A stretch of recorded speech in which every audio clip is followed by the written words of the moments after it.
Jonah Vale knew there was a child under his wagon because the left mule kept rolling one white eye toward the feed sacks, and mules only did that when a snake had found shade or a human being was trying not to breathe. He set one boot on the wheel hub, lifted the canvas flap, and found himself staring down the black mouth of a revolver clutched in two soot-smudged hands no bigger than sparrows. The barrel trembled. The little girl behind it did not. "Don't make a sound," she whispered, and there was enough dirt on her face and enough blood dried at one temple to tell him the day had already gone wrong before he ever put eyes on her. Behind him, in the stockyard lane, riders came on at an easy pace through the smell of mule sweat and wet hay, as if they knew nobody in this town would think to hide what belonged to them. Jonah lowered himself from the wheel as quiet as a man taking a pan off a stove. "That thing kicks harder than you think. I know what it does." That was the first answer that bothered him. Children ought to know marbles, buttons, the weight of a biscuit, the sting of cold creek water. They ought not know what a colt did to flesh. He set a hand on the mule's bridle to keep the animal settled and listened to the riders drawing nearer, leather creaking, spurs tapping wood. "If they ask," the girl said, "you tell 'em nobody came this way." He should have walked off right there. He should have turned the wagon over to the stable hand, nodded toward the hiding place, and let decent town folks sort their own trouble. That had been his rule for near on 2 years. Pass through, trade horses, take work with his hands, keep his name out of men's mouths and his guns where they did no talking. But the child's wrists were bruised blue in the shape of fingers, and fear had made her hold that pistol too steady for her age. The riders rounded the wagon. 3 of them. The man in front wore a black hat flat as a skillet brim and a smile that never reached his eyes. Jonah recognized him after a beat. Red Kessler, foreman to Asa Pike. Hard hand, easy liar. "Afternoon," Kessler said. "You seen a little stray come through?" 9 or 10. Brown braid. More trouble than she looks. Jonah kept his palm loose on the bridle leather. "Seen plenty trouble. Ain't counted braids today." Kessler leaned in enough for Jonah to smell peppermint and old tobacco. "County's missing a ward. I aim to return her proper." "That's so. Sheriff would appreciate help." Jonah let his gaze move over the other men, the dust on their cuffs, the fresh scrape on one knuckle, the way all 3 kept looking at the wagon instead of at him. Men told the truth with their eyes long before they trusted their mouths with it. "You hear me?" Kessler asked. "I heard you." Jonah tilted his chin toward the watering trough. "Also heard your gray gelding favoring his left hind. You keep riding him lame, you'll be walking home by dark." The foreman's mouth tightened. He touched the brim of his hat with 2 fingers, not out of politeness, but because he wanted to leave with the last move still his. "If you do see her, Mr. Vale, you'll remember who asked." There it was. His name. Not one he offered often. Jonah waited until the riders had gone past the blacksmith and turned toward Maine, then climbed back to the wagon. The revolver was still pointed at him. The little girl's eyes were the kind that looked gray until the light touched them, then blue as chipped crockery. "You can put it down now," he said. "No. You planning to shoot me if I pull you out?" "If I have to." He studied her a moment, then took off his hat and tossed it into the wagon first. "If I meant you harm, I'd have brought both hands." He climbed in slow and crouched among the sacks. The space smelled of oats, axle grease, and the sharp little heat of fear. Up close he could see the pistol was an old pocket model, loaded wrong, hammer half caught. "What's your name?" She hesitated. "Nell. Last one too. Hart." He reached, fast enough to matter and gentle enough not to bruise, and closed her fingers around the barrel instead of the grip. The gun came free with a small gasp of metal from her. She lunged to take it back. He caught her other wrist, felt how bird-boned it was, then let go the instant the fight ran out of her. "Easy," he said. "I'm not Kessler." "I know that." "Then how do you know my name?" She looked at the scar beside his ear, then the empty space at his hip where most men in this yard would have had a holster. "My pa told me what you looked like. Said if I ever met you, and you weren't dead yet, I should pay attention to whether you were carrying iron." Jonah stared at her. That made the second question. "Before I tell you what kind of man gets measured by a child that way, tell me where you're listening from tonight." A kitchen in Ohio, a back porch in Queensland, a small room in Yorkshire, a farmhouse in Alberta, somewhere the light is low and your hands are busy. However far this old road has reached you, settle in, because some stories travel straighter after dark than they ever could by daylight. He handed the pistol back to her by the barrel, unloaded now, and watched confusion pass through her face when she felt the weight. Your pa knew me? She nodded once. Said men can change. Said not all of them do. That was the sort of line a man might spend a whole season wishing he had not heard. He helped her crawl out into the late afternoon glare. She was smaller than he first thought, all elbows and stubborn chin. One boot had split clean at the sole and been tied shut with baling string. There was soot ground into the hem of her dress and a rip at the shoulder that had been mended twice by unsteady hands. Not a child well cared for. Not a child wandering for sport. Where's your pa now? Jonah asked. She looked past him, toward the road Kessler had taken. In the ground 3 weeks. He felt the answer land in his ribs. And your ma? Longer. Jonah breathed out through his nose. Who's supposed to be looking after you? They say County is. Her lip curled around the word like it tasted spoiled. County says Mrs. Dobb till I'm put on the orphan train. Mr. Pike says he'll see my place managed proper. My pa said men who use that word about another person's home mean to steal it. What place? Cottonwood Draw. He knew the spread by name if not by road. A narrow strip with a spring, 2 cottonwoods, a lean barn, and enough green around the water to make a rich man notice what a poor one could survive on. In dry country, a spring was less land than promise. Promise brought wolves in broadcloth and boots both. Nell lifted her chin. I need to get there before they do. For what? She pressed a hand against the front of her dress. Something angular shifted beneath the fabric.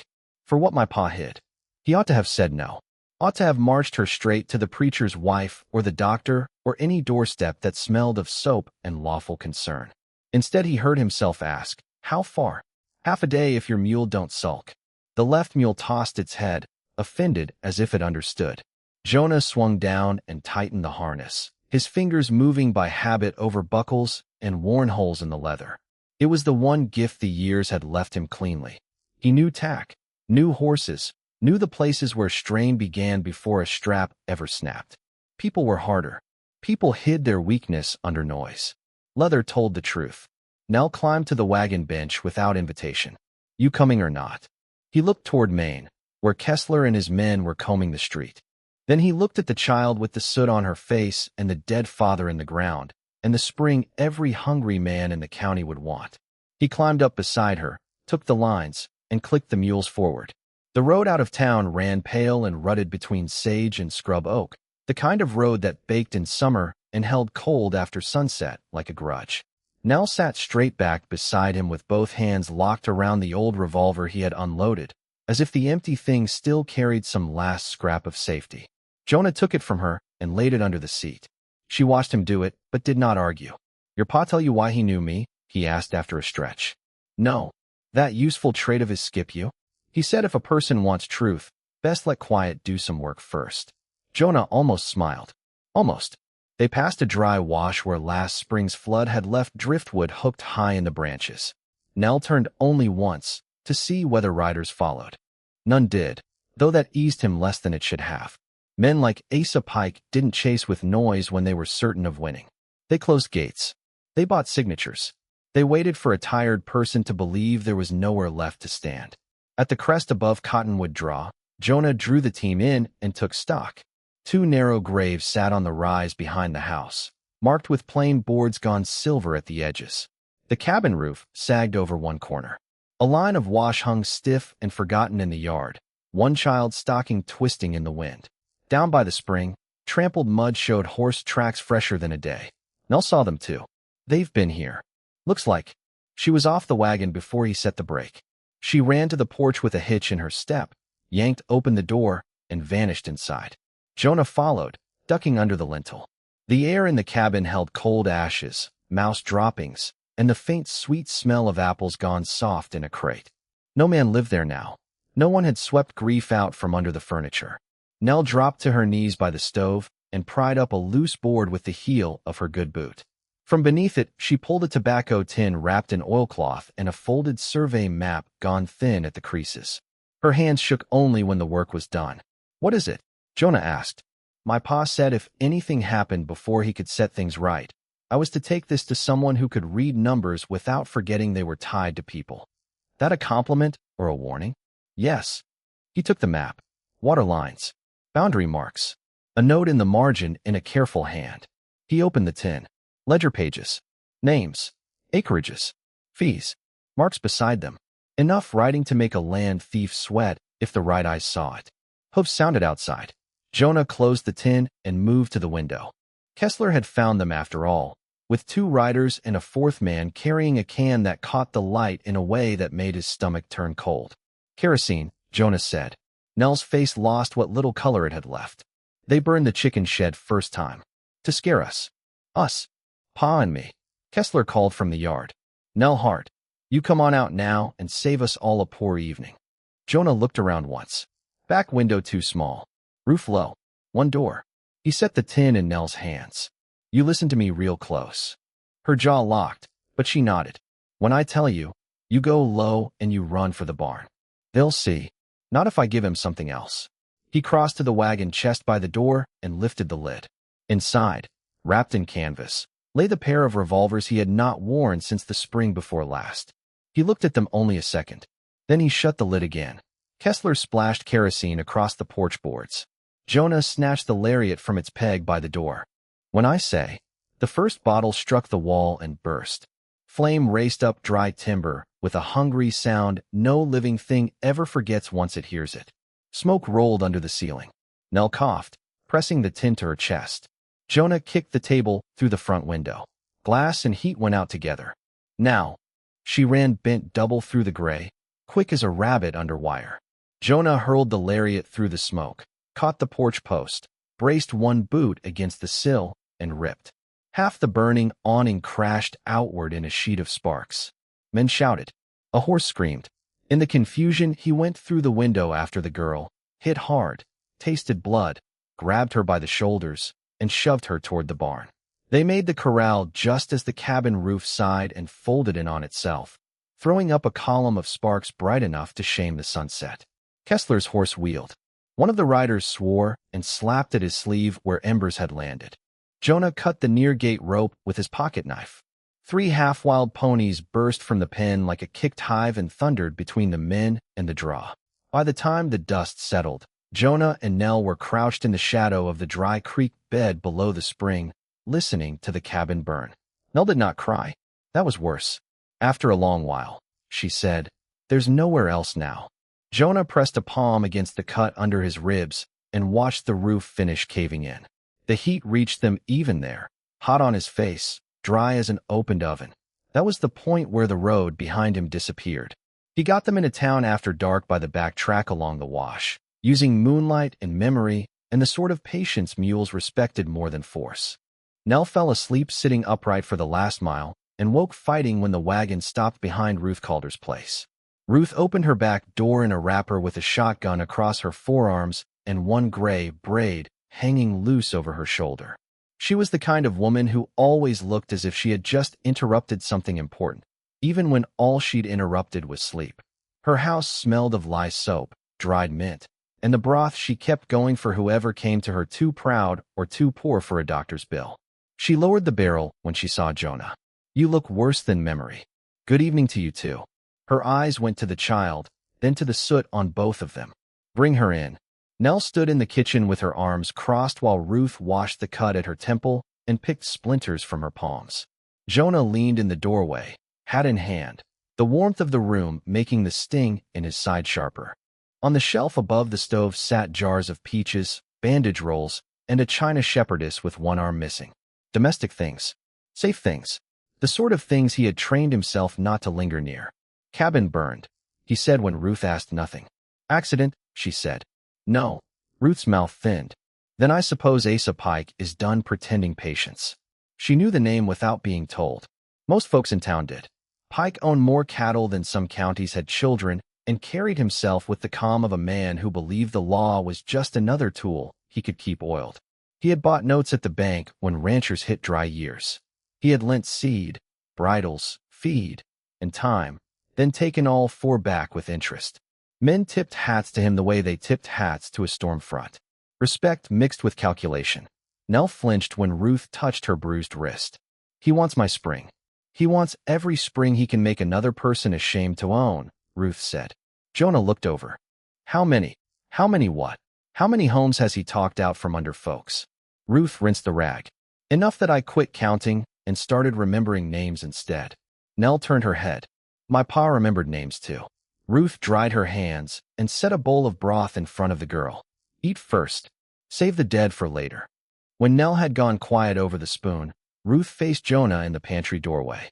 You planning to leave her here and keep writing? That was the smart notion. And are you in the habit of following those? More than I used to. Then why are you still standing in my kitchen? He did not answer because the truth had too many parts to fit in one mouthful. Because Nell had known his name. Because a child who had seen gunfire and fire both in the same month had still found room to be brave.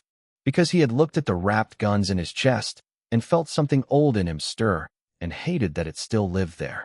Ruth studied him the way she studied fevers, as if waiting to see whether they meant to break or worsen. Pike sent Kessler by earlier. Asked whether I'd seen the Heart Girl.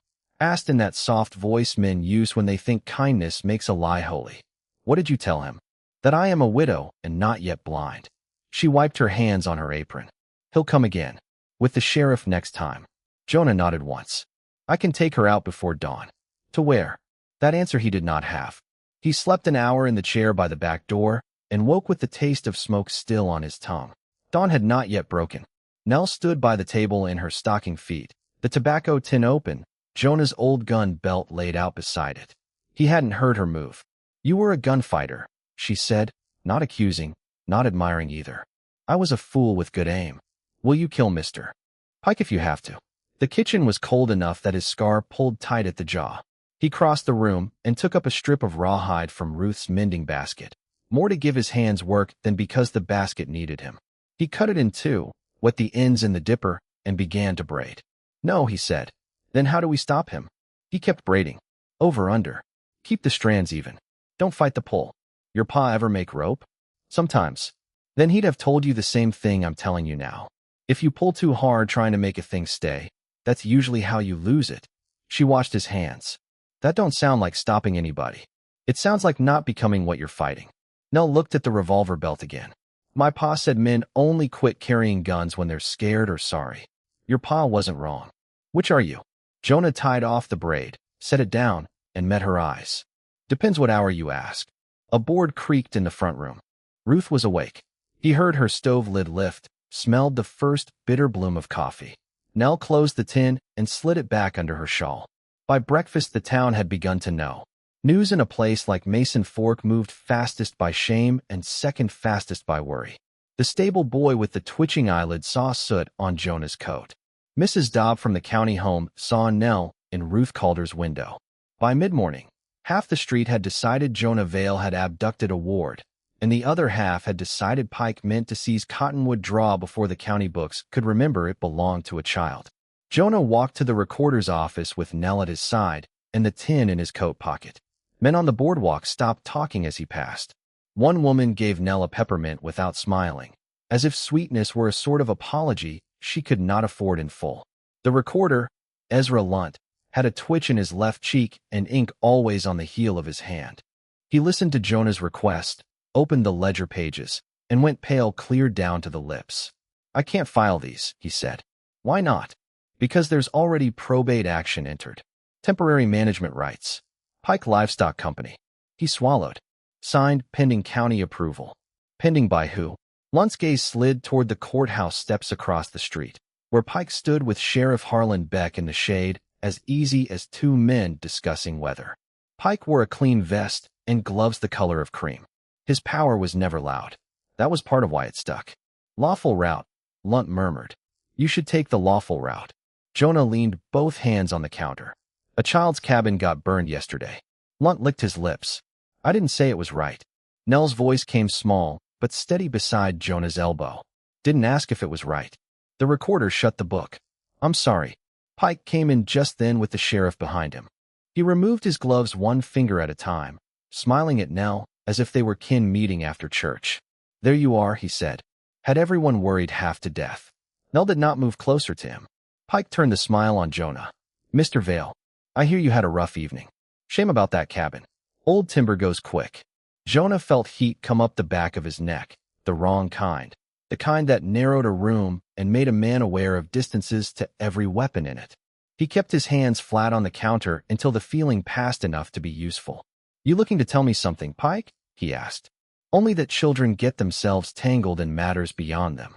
Best thing for everyone is proper guardianship and a clean transfer of responsibilities." He let his eyes flick to Nell. "No child should have to fight over dirt." "It ain't dirt," she said.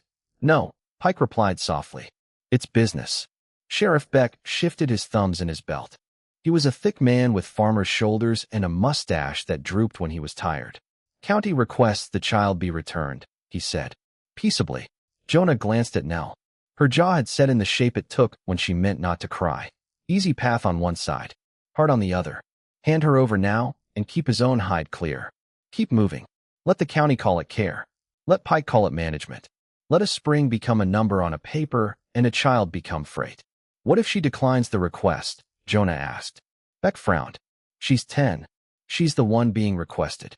Pike's smile cooled by one small degree. "You're making this untidy." "No," Jonah said. "You did that with kerosene." The office went still enough that Lunt's pen rolling off the desk sounded like a dropped nail. Pike put his gloves back on. "Sheriff, I won't press the matter yet. Mr. Vale seems to think himself a guardian angel. Give him until sundown to remember he's a drifter with no claim here." Then he looked at Jonah with a sort of polished pity. "I'm willing to pay for your team, your time, and a fresh horse besides. Leave the girl with Mrs. Dobb. Ride out before night. We can all forget this got larger than it needed to. Money, distance, escape."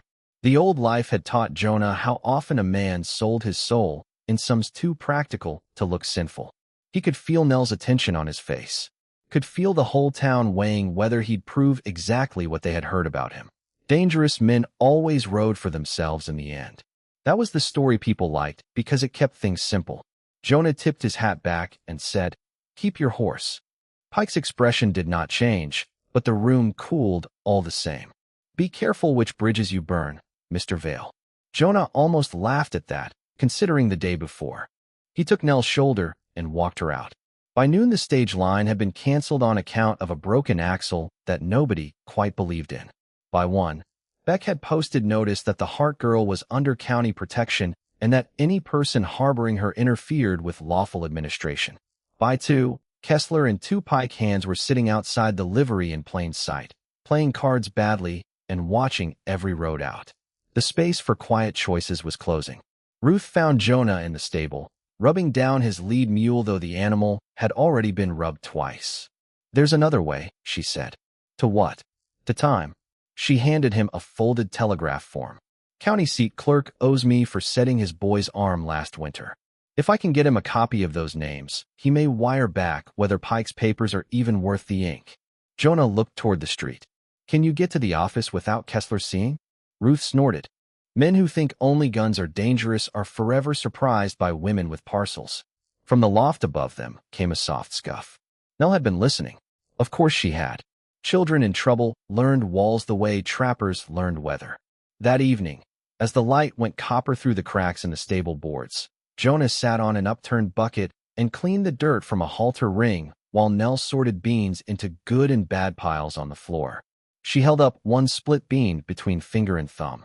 "Do you ever wish you hadn't been who you were?" she asked. He turned the halter ring over. "Every sensible morning. And at night." He thought about the years when men knew his name before he opened his mouth. About saloons going quiet. About speed mistaken for virtue. About the last time he drew for money and the crying he heard afterward from a room that should never have been close enough to the fight. "At night," he said, "I wish harder." Nell put the split bean aside. "If you leave, they'll take my place." "I know. If you stay, they may kill you." "I know that too." She was quiet then, and the silence between them felt less like emptiness than work being done where words could not fit. Outside, a loose shutter knocked once, twice, then settled. Hooves passed. Someone laughed too loud on the boardwalk, the sound carrying a fear it meant to hide. And if you've ever had to choose between the way that once kept you alive and the way you hoped to live from then on, then you know the kind of night that was. Ask yourself this while the lantern burns low. When the one thing you are best at has cost too much already, do you pick it up one last time, or do you lay it down and trust some gentler strength to hold? The answer came before midnight in the sound of boots outside every door that mattered. They moved Nell after the moon rose, not by the road but through the narrow alleys behind the feed store and the print shop, where the dirt stayed damp from spilled slops and the dark smelled of turnips and coal smoke. Ruth went ahead with a lantern hooded low. Jonah followed with the tin under his coat and Nell's hand wrapped in the back of his shirt, so if they had to run, she would run where he ran and not where fear pulled her. The telegraph office sat beside the depot, its window gone black. No operator. No light. Kessler got there first, Ruth whispered. A horse snorted at the far end of the alley. Jonah blew out the lantern with his fingers and shoved Ruth and Nell toward the lee of a woodpile. Voices drifted near. Pike's men. Not loud. Not hurried. Men sounded like that when they believed the circle had already closed. We go back, Ruth breathed.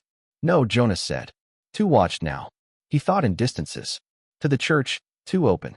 To the livery, already marked. To the schoolhouse at the north end, boarded since summer and sitting above the wash with only one road up. Bad shelter. Best they had. He tapped Nell's knuckles twice, then moved. The first stretch went clean. The second did not. A dog under the butcher's porch broke into barking, and one of Pike's riders called out. Boots pounded.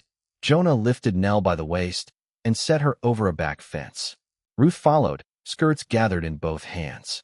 They hit the yard behind the mercantile, cut across stacked barrels, and reached the schoolhouse hill with hoofbeats closing. Inside, Jonah said. He shoved the warped door, barred it behind them with a desk, and listened. Riders split. One went around back. One stayed below. Kessler's voice floated up through the dark. Vale, you make this ugly and it'll stay ugly. Jonah looked around the single-room schoolhouse. Slates. A map curling off the wall. A potbelly stove cold as river stone. Nell crouched by the teacher's desk, breathing through her mouth to keep quiet. Ruth, pale but steady, set the tin on the floor between them. You can still get out the rear window, she said. With one of us at a time. Then take the child. Jonah shook his head. They're waiting on the back slope. Below, Boots hit the porch. Kessler tried the latch and found deskwood instead. Last chance, he called. Nell opened the tin and spread the pages in the moonlight that leaked through the high window. These numbers are wrong, she murmured. Ruth glanced down. This a poor time for arithmetic. No. Look, Nell traced a column with one dirty finger. These aren't just water fees. He's been charging dead people for grazing, and widows for seed they never took. See here. Mrs. Elkins, Mr. Barlow, Mrs. Finn. Pa marked the ones where the signatures don't match. Her voice thinned with anger instead of fear. He ain't after just us. Jonah knelt beside her. Samuel Hart's neat marks jumped out once he knew what he was seeing. Small slashes in the margin. Names half the town would know. Pike hadn't been buying land fair, or even crooked in the usual lonely way. He'd been building a quiet machine that fed on whoever had nobody big enough to stop him. That was the revelation that changed the shape of the fight. Not a spring. A pattern. Not one child. A town full of smaller griefs stacked together until they looked like weather. Kessler slammed the door with his shoulder. The desk skidded an inch. Ruth looked at Jonah. If folks knew their names were in that book, they'd have to choose. They've been avoiding that a long time. So have I. He made the choice there, on a schoolhouse floor that smelled of chalk dust and mice. The easy road was county line, open dark, one child, one secret, keep running. The hard road was back through the town that had let Pike grow fat on fear and forcing it to look at itself. Ruth, he said, take 2 pages. Mrs. Elkins. Finn. Ruiz if you can wake him. Tell them what's written. You? I'll draw the riders off and meet you at the smithy. No, Nell said. Jonah took her face between both hands. Careful as if it were a bird, he meant not to startle. Listen, truth's got better legs than one man with a bad side. It needs more than me tonight. The first board at the window gave with barely a groan. The second took his shoulder. Outside, the hill dropped steep into the wash. He tied one end of the window sash cord to the radiator pipe and lowered himself down. Gunfire cracked once from the front as soon as his boots hit dirt. A splinter bit his cheek. He ran bent and low through sage, angling west. Hooves lunged after him. He could hear Kessler cursing, hear Beck further off shouting for restraint he did not mean. Jonah cut along the wash, sliding in loose gravel, his side burning with each breath. He cleared the bank, crossed behind the tannery, and whistled sharp. From the dark of the hitch rail, his lead mule answered. He was 2 strides from the animal when a club struck behind his ear and folded the world sideways. When he came round, his wrists were tied to a post in Pike's calving barn.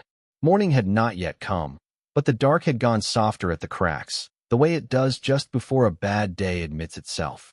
Blood had dried sticky at his neck. Every breath pulled at something deep under the ribs. A lantern swung from a nail. Pike stood beside the stall gate, coat buttoned, looking fresh enough to attend a wedding. "You had chances," Pike said. "I admire a man who ignores bad bargains out of principle. Makes him easier to predict." Jonah spat red into the straw. Pike did not take offense. "The girl can still be brought in peaceably. You tell her that, and I might leave your teeth in place." "Why do you want the spring so bad?" Jonah asked. Pike smiled a little. "Because the railroad surveys moving south by winter. Because men with foresight get remembered as builders and men without it get remembered by widow names on ledgers." He stepped closer. "Because I am tired of scraping my future around other people's fences." "There it is." "Yes." Pike's voice stayed mild. "There it is." Boots rattled on the plank walk outside. Kessler entered and removed his hat. "Girl ain't at the schoolhouse. Doctor ain't home. Smithy's cold." Pike's gaze stayed on Jonah. "Then she's trying to be brave beyond reason." Jonah tested the rope. Tight, but whoever tied it had done the work in haste. One loop crossed wrong near his left thumb. That was something. Pike moved toward the door. "Bring the child in by sunrise," he said to Kessler. "After that, the county home can have her and the book can disappear with the rest of Hart's effects." He paused, looking back at Jonah once. "I know what men say about you. I know what you were. If you were going to solve this the old way, you'd have done it by now. That's the trouble with repentance. Everyone can smell it, and all it does is make wolves bolder." Then he left, and the barn went quiet except for the lantern chain ticking against the beam. Jonah rolled the rope against the post, found the crossed loop again, and began the slow work of making a small mistake large enough to matter. Outside, a rooster sounded from somewhere east of town. Light crept 1 board's width wider. He got one hand half free by the time he heard the faintest scrape at the rear stall. "Nobody breathe loud," came Nell's whisper. Ruth was with her, and Mateo Ruiz too, the blacksmith, one sleeve rolled and his spectacles crooked on his nose as always, like he had been hammered into shape and never quite cooled straight. Mateo had a habit of clicking his tongue whenever he lied, which was often when speaking to authority and never when speaking to children. He cut the last rope with a hoof knife and steadied Jonah by the elbow before the floor could rise up and take him. "Mrs. Elkins is awake," Mateo said softly. "And furious. Mrs. Finn too," Ruth added. "Nothing rallies decent women like discovering a rich man has made columns out of their dead husbands." Jonah almost laughed, but his side objected. They took him through the forge room behind Mateo's shop, where banked coals breathed a low orange heat, and the iron smell settled thick at the back of the tongue.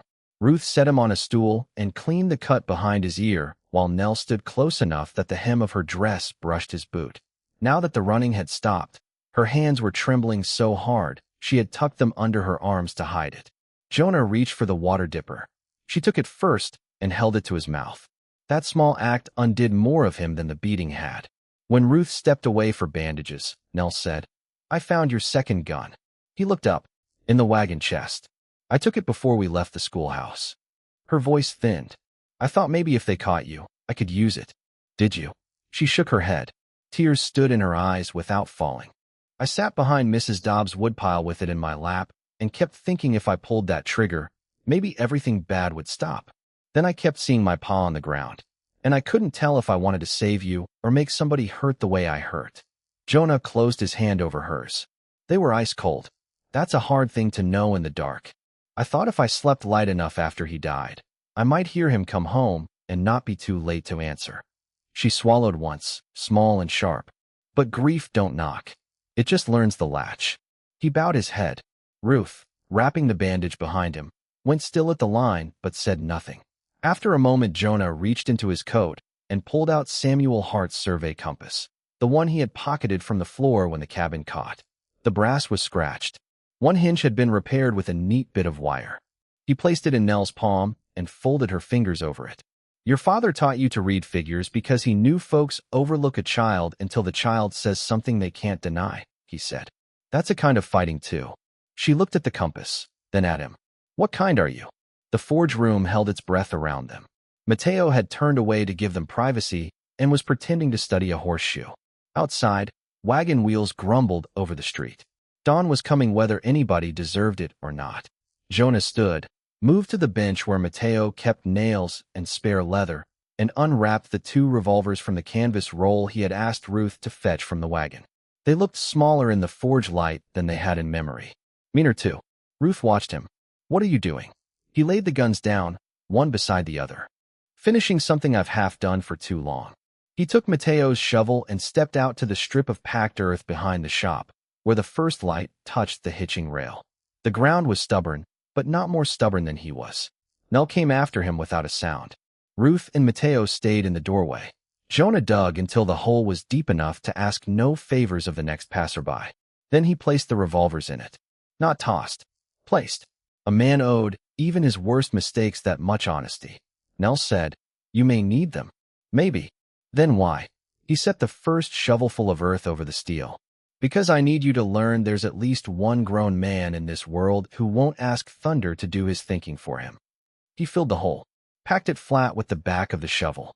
Mateo saw the whole thing and looked away before Jonah turned, which was how decent men respected a vow. Back in the forge room, Ruth pressed a bowl of broth into Nell's hands and a cup of coffee into Jonah's. The steam rose bitter and comforting. For a little while they said nothing. Fire ticked under iron. Someone down the street shouted for flour. A dog barked once and lost interest. The ordinary sounds of morning came back, and with them the strange ache that follows terror when you realize the world has not ended just because yours almost did. If something in you eased when that child finally said out loud what grief does to a house, then you know why people come looking for stories like this. Leave a like, stay with me, and subscribe if you want more tales that remember quiet courage still counts for something. Not every wound can be cured, but sometimes it can be carried differently after someone tells the truth about it. Ruth took the empty bowl from Nell and said, "What now?" "Now," Jonah answered. "We make Pike do his stealing in daylight." The crowd at the courthouse porch began gathering before the bell struck 8. Word had moved fast through kitchens, wash lines, and feed bins. Mrs. Elkins arrived with flour on her sleeves and fury in both eyes. Mrs. Finn came with her oldest boy and a packet of receipts tied in ribbon. Mateo shut his smithy for the morning, which folks would notice on account of he never did that unless a horse was dying or a principal was. Even Ezra Lunt from the recorder's office stood at the back, white-faced and sweating through his collar. Asa Pike came up the steps with Sheriff Beck at his side, both of them believing, or pretending to believe, that a crowd meant spectacle and spectacle meant control. Kessler followed 2 paces behind, jaw set where Jonah's fist had marked it the night before. Mrs. Dobb from the county home stood with a valise at her feet for Nell's things, though Nell had not packed any. Jonah brought the girl up the boardwalk beside him. He had washed the blood from his face, but not quite all of the bruising. Let them see what patience had cost. Nell wore Ruth's old blue shawl around her shoulders and Samuel Hart's compass tucked in her pocket. She did not hide behind Jonah. That mattered. Pike spread his hands. "Good. We're all sensible this morning." "Read the book," Nell said. A ripple passed through the crowd. Pike's smile held. "Child, adults are speaking." "No," said Mrs. Elkins from the second row, voice sharp enough to pair bark. "I reckon the child is." That was the first crack. Jonah took the ledger pages from his coat and handed them to Nell. Not because his hands shook, though they did a little. Because the book was her father's work and her future tied up in it. Because people who had ignored children all their lives listened different when one stood straight and named a wrong to its face. Nell swallowed once. Then she began reading. Names first. Acreages. Feed charges billed after death. Seed claims never drawn. Grazing fees set against plots too small to graze so much as a stubborn goat. She did not rush. Her voice strengthened on every line. When she reached Mrs. Finn's husband's name, Mrs. Finn stepped forward with the ribbon packet and held up receipts bearing different totals. When Nell reached old Barlow's widow, a bent woman in a sunbonnet lifted her chin and said Pike's men had taken her lower pasture on an overdue note she had already paid to the bank.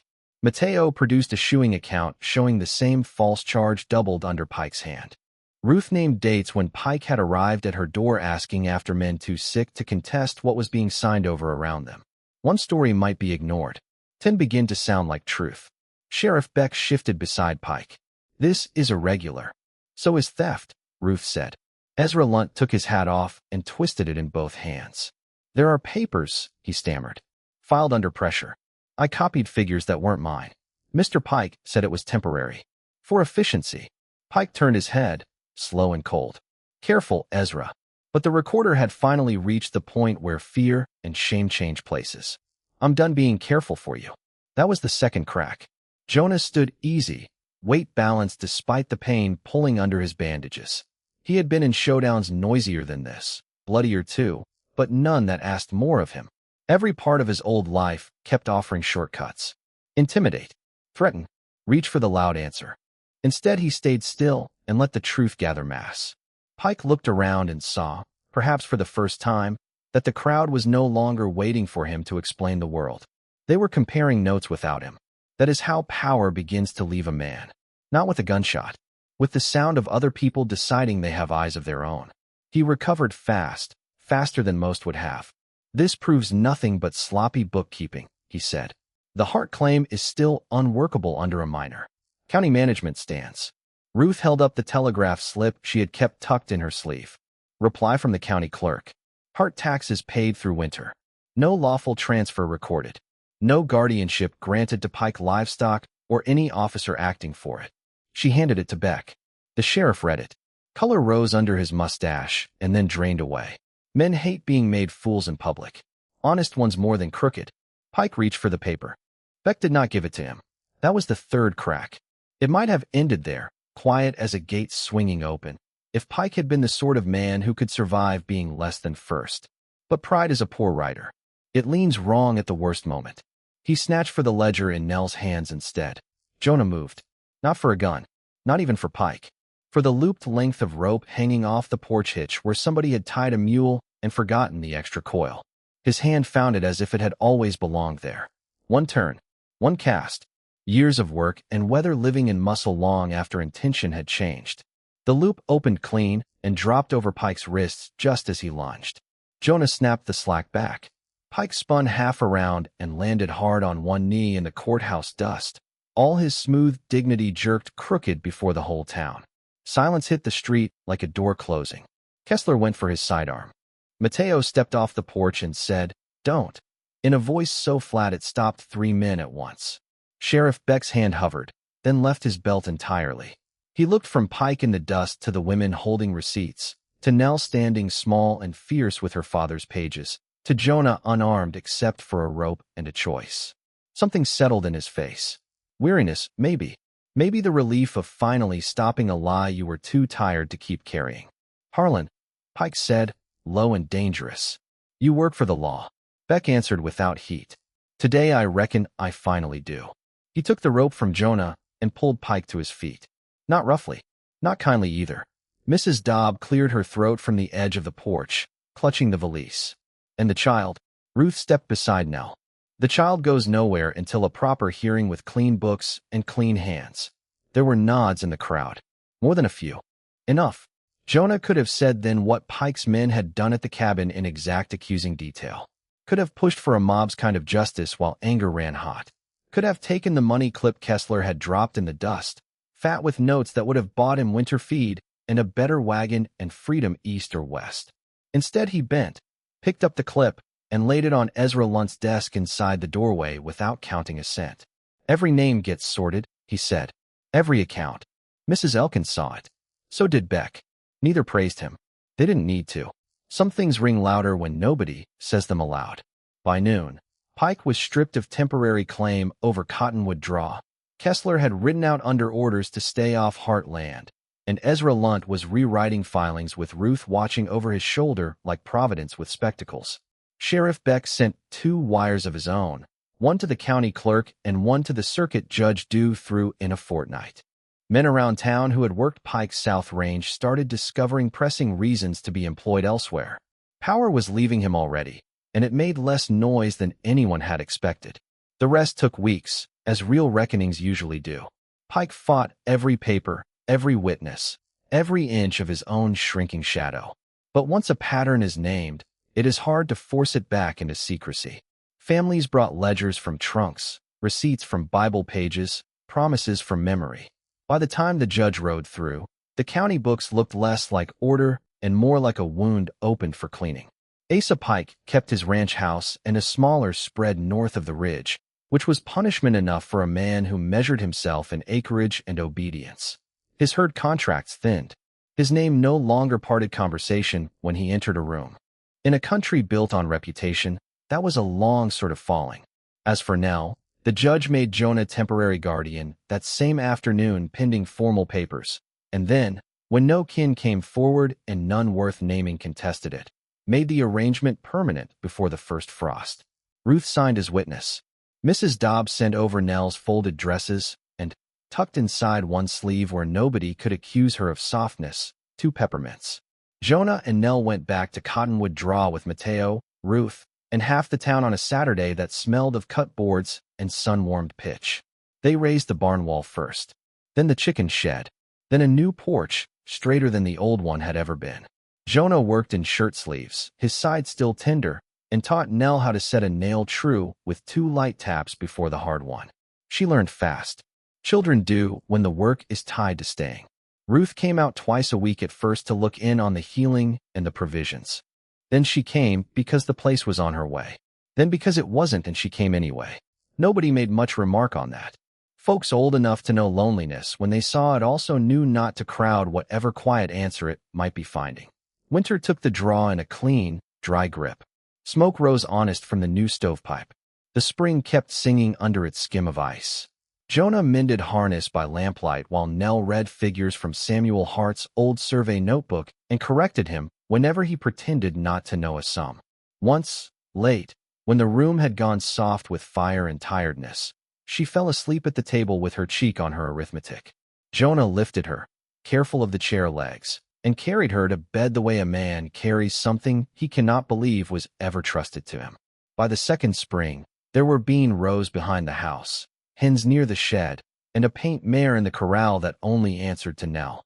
On evenings when the sky turned brass behind the cottonwoods, Ruth would sometimes sit on the porch rail with her sleeves rolled and tell them the day's town foolishness, while Jonah shaped rawhide or reset a loose hinge, and Nell would laugh so sudden and clear the whole yard seemed to hear itself becoming home. Years later, when another frightened child came to the draw for supper and stayed because the road behind him had vanished too, Nell was the one who knelt in the yard beside the skittish pony and laid her hand along its neck until the trembling eased. "The safest place in this world is the hand that stays," she said, and in the gold of the falling light Jonah looked up from the porch step to see her standing there beside the horse, one hand steady on the reins, Ruth in the doorway with flour on her wrists, and the cottonwoods bending silver over all of them. Next time, I'll tell you about the widow who inherited a failing ranch, a locked cedar chest, and one winter hire everyone in town swore she'd regret by Christmas. Till then, keep your lamp low and your heart open.